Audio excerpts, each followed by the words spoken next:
Hello everyone, myself Janisha from Sciences of Composite PU College, Vijaypur. So today in this episode we are going to discuss about new chapter from part B, chapter 3, money and banking. So in the modern economy we know that money plays a significant role in the economy. Human being, since the development of civilization, has invented many things. Out of them, three things change the face of human civilization. They are fire, wheel and money. And dear students, you just imagine, in the modern world, without money, no one can survive, and it has become indispensable part of the economy. Then what is money? What are the functions of money? Who supplies money? What are the motives of money? And how do we measure the supply of money? What are the legal definitions of money? And also banks, functions of banks, role of banks in the financial sector, so that every things we need to learn. Yes, in the beginning of the civilization, human wants were minimum, and also there existed a simple economy. In such an economy, exchange took place through not a money. That is, during the civilization time, the exchange took place, that is not in the form of money but in the form of goods and services, commodities. Okay, that is what barter system. Then before going to discuss about the money concept, we'll see what is the background of money, or what is the evolution of the money system. Okay students, then what is barter system? So barter system means what? Exchange of goods for goods is called barter system. A barter system is an old method of exchange. In this system has been used for centuries and long before money was invented. That means before the invention of money, we followed the method of barter system. Under the barter systems, which one act as a medium of exchange and measure of value? That is what? Commodities or goods and services. Okay, so that it is what? One of the oldest method. And here people exchanged goods and services one another. That is against with another one, commodities. So that's why we can say that barter system is nothing but exchange of goods for goods is what? Barter system. And so for long as this barter system was end, because it has its own drawbacks or defects. So they are lack of double coincidence of wants, lack of common measure of value, lack of divisibility and difficulty in storing value or wealth. So that is the reason what barter system was end, and also what money was invented. And afterwards money is considered as an important tool to measure the economic activity. Then now we'll move on the concept of money. Then what is money? What is the meaning of money? So money is anything which is commonly accepted as a medium of exchange for goods and services and act as a measure of value. So money means what? Money is anything which is commonly accepted. So everybody accepted. Okay, what? How accepted? That is as a medium of exchange and for the measure of a value. One of the famous economists, F.A. Walker, he defined money is nothing but money is what money does. That means what we can do. Okay, take for example, if you want to buy vegetables, then you can buy with the help of money. If you want to buy mobile phones, then with the medium of exchange money, you can buy it. Or if you want to buy computer, or if you want to buy books, fruits, clothes, shelter. Okay, so for that reason, so we what act as a medium of exchange, and that is with the help of measure of value we used money. So that money is what money does according to F.A. Walker. Next, high powered money. Then what is high powered money? So high powered money refers to that money which is held by the public, demand deposits of bank and other deposits held by the RBI. That means legally approval money. So with the what held by the public and demand deposits of bank and also other deposits held by the RBI. So this is what called as high powered money. And also fiat money means money with no intrinsic value or unique value. So that is what fiat money. So this commodities or the barter system, so which have the intrinsic value, so that we cannot measure the value of so that we cannot measure the value of commodities properly. Okay, so this is what fiat money. Now we'll discuss about the functions of money. What are the functions of money? Functions of money, which is broadly classified into following ways: primary functions and secondary function, contingent function and other functions. In that, which are the primary, secondary and contingent functions? So primary functions are medium of exchange and measure of value. Secondary functions are standard of deferred payment and store of value, transfer of value. Contingent functions are distribution of national income, basis of credit, maximizes consumers and producer satisfaction, liquidity and uniformity. And also other functions, they are helps in making decisions, generalized purchasing power and determination of solvency. Now we'll discuss one by one from primary functions. First, primary function in that medium of exchange and measure of value. See, the most important function of money is that is the medium of exchange. That means it facilitates exchange through a common medium that is called currency. And this function of money has eliminated the problem of lack of double coincidence of wants, and which was main difficulty under the barter system. So that with the help of money we can exchange the goods and services from one place to another place, from one person to another place with a proper value of a commodity. Second one, measure of value. Then what is this measure of value? So here money serves as a common unit of value. That common unit of value is called as price.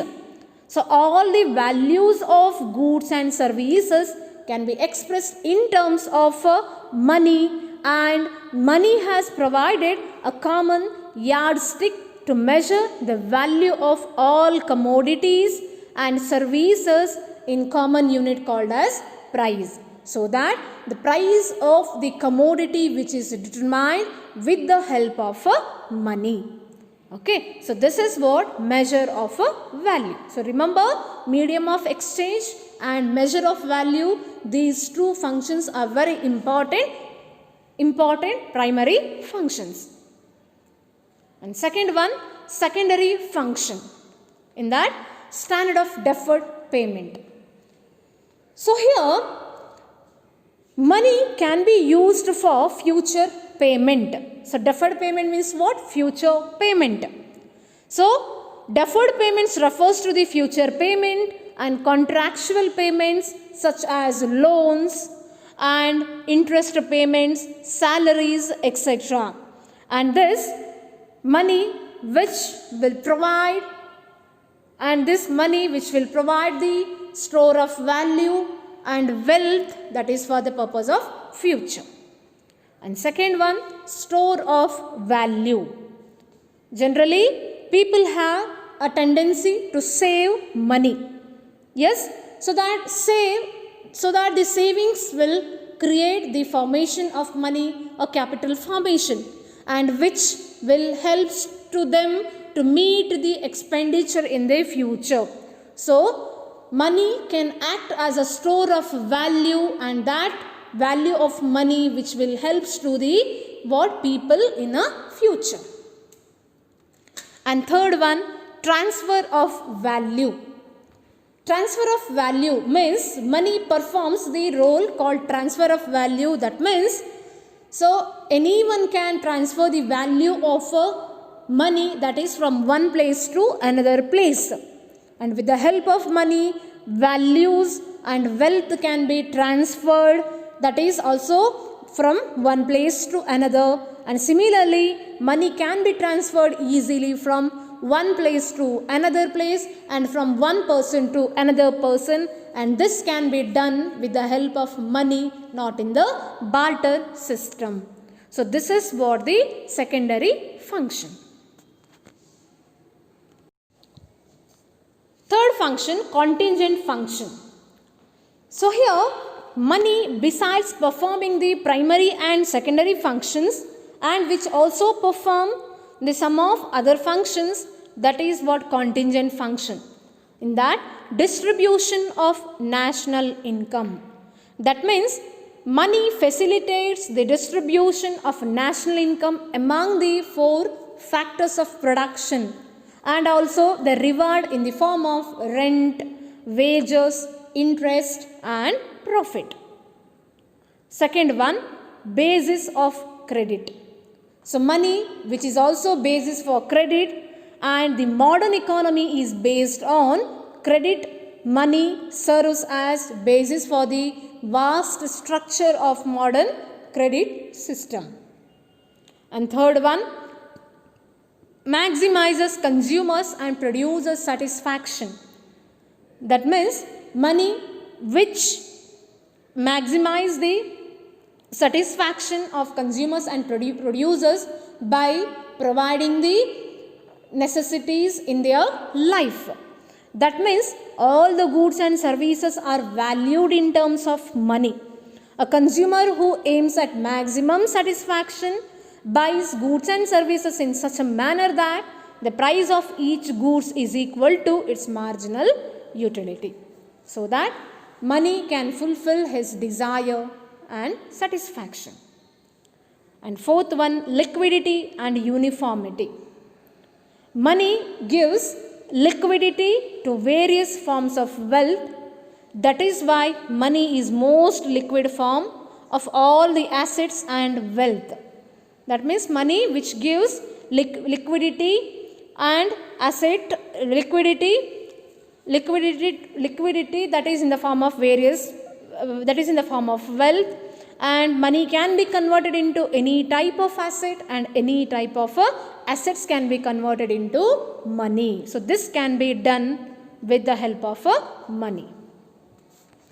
Now we'll discuss about the other functions of money. First one, helps in making decisions. So money which will provide the service of storing wealth. The storage of wealth, so which helps him to make future payment or the emergency situation. So that money which gives a storage of wealth and which helps to make a proper decision. Second one, generalized purchasing power. Money which also provide purchasing power of the consumer, because ability to buy the goods and services which is mainly dependent on, that is what, money. So for example, if we want to consume or if we want to purchase his necessities, his desired goods, then he can buy with the help of money. And third one, determination of solvency. Solvency of person can be, third one, determination of solvency. The solvency of a person can be determined with the help of money. With the help of the assets and properties that a person possesses, we can judge his repaying capacity.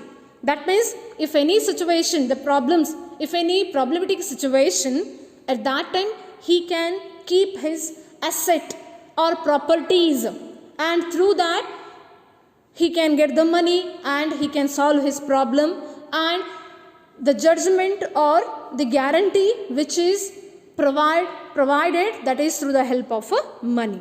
So these are the functions of money. Now we'll discuss about how does money overcome the drawbacks of barter system. As you know that barter system and money system, okay, this two have a lot of differences, right? So this barter system had some defects. For that reason money was invented. So that what are the, then how this money overcome the drawbacks of barter system? First one, money helps the people to sell the goods and services in one place to another place and also buy in another place. That means buying and selling activities can be done, that is through the help of money. Second one, it has widened the scope of market transaction. So money, so which has what, a wide scope in the market transaction, but it is not observed in the barter system. Third one, money perform the function of lack of common measure of value. That means money perform the function of lack of common measure of value. That means money which will provide the what, measure of value, which gives the function of measure of value, but this measure of value, so this we cannot see in the barter system. So that money which provide the solution for the what, common measure of value. Then fourth one, value of all goods and services measured with money. So with the help of money we can measure the goods and services, but in where in the barter system we cannot find out. There we observe that what, that is double coincidence. And also money which has efficient store of value, but the store of value capacity will not observed in the barter system. Sixth one, money has simplified the borrowing and lending operations and encourage capital formation. That means which helps to giving the option like borrowing and lending operations, and also which encourages the savings and capital formation. And next one, transfer of value can possible in money. So in the money we can see that transfer of value, this transfer of value option will not observed in the barter system. So in this way money which overcome the drawbacks of a barter system.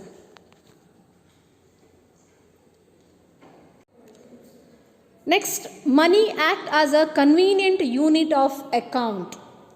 So why this money act as a convenient unit of account, that we can discuss here. As you know that money serves as a common medium or unit of value. Yes, as you know that the functions of money, measure of value and medium of exchange. So that money serves as a common medium or unit of value. The goods and services are of different types. There are different types of goods and services, and which are measured in different units such as meter, liter, gram, tons, etc. Yes, so all these different units can be measured in different ways. Money has provided a common yardstick to measure all their different units in a common denominal that is called as price. So, money which is measured in the common value called price, so that a unit of account has three important characteristics and which relevant to money. So, then what are the important characteristics? So that is relevant to the money that we can see here. That is first one divisible, second one fungible, and third one is a countable. Then we'll discuss one by one. First one divisible. A unit of account can be divided so that its components will equal the original value. If you divide $1 into 4 quarters, then the total value of 4 quarters still equal to $1. That means a money which has the characteristics of divisible. That means what? A unit of account can be divided. So its components will which equal to the original value. That means what? Take for example, if you divide the value of $1 into 4 quarters, then the total value of 4 quarters still equals to the $. So that divisible character or divisible nature which should be there in the money. And second one fungible. Here one unit is viewed as the same as any other with no change in value. That means take for example, if the value of rupees 100, okay, so or the currency of rupees 100, so that 100 is what value, that value of 100 is what? Equal to another one person's hand also. That means the value will not be changed. So one unit that is viewed as same as any other with no change in a value. Okay, or if two persons are there, person A and B. Person A has rupees 500, person B has rupees 1000. Right? Now both of them exchange their currency. Okay, that 500 that is for person B and 1000 for person A. Both of them right now exchanged. Now currency will be exchanged, but the value will not be exchanged. Okay, so that 500 is value 500 only, 1000 rupees value 1000 only. Okay, so this is also we can observe in the what characteristics of a money. Here one more example is there. See here, $1 is the same as any other dollar. For example, 12 ounces of 24 karat gold is no different than another 12 ounce of 24 karat gold. That means 12 value is same as another one 12 value of a what amount of a commodity. Okay, so that the values will not be changed. So I said already 500 means another one person also same having 500 rupees means the value will not be changed, only person will be changed, that is A to B. Okay, next characteristics countable. A unit of account is also countable. So unit of account is also countable and subject to mathematical operate, and you can easily add, subtract, divide and multiply the unit. That is unit of account. Okay, unit of account. So that can be, we can use countable, means mathematically we can use it. Mathematically we can operate it. That is, we can add or subtract or divide or multiply. So the unit also again will not change. So this is what? Countable. So that remember these three characteristics. For this reason we can say that money is a convenient unit of a consumer. Okay students, so now further we'll discuss in the next session. So in this episode, exercise questions, these are the exercise questions you need to solve. First question, what is barter system? Question number 2, give the meaning of money. Question number 3, what is fiat money? Question number 4, what is high powered money? Question number 5, what are the functions of money? And question number 6, money act as a convenient unit of account. Explain this sentence. So these are the questions, these are the exercise questions you need to solve and submit it on time. Thank you.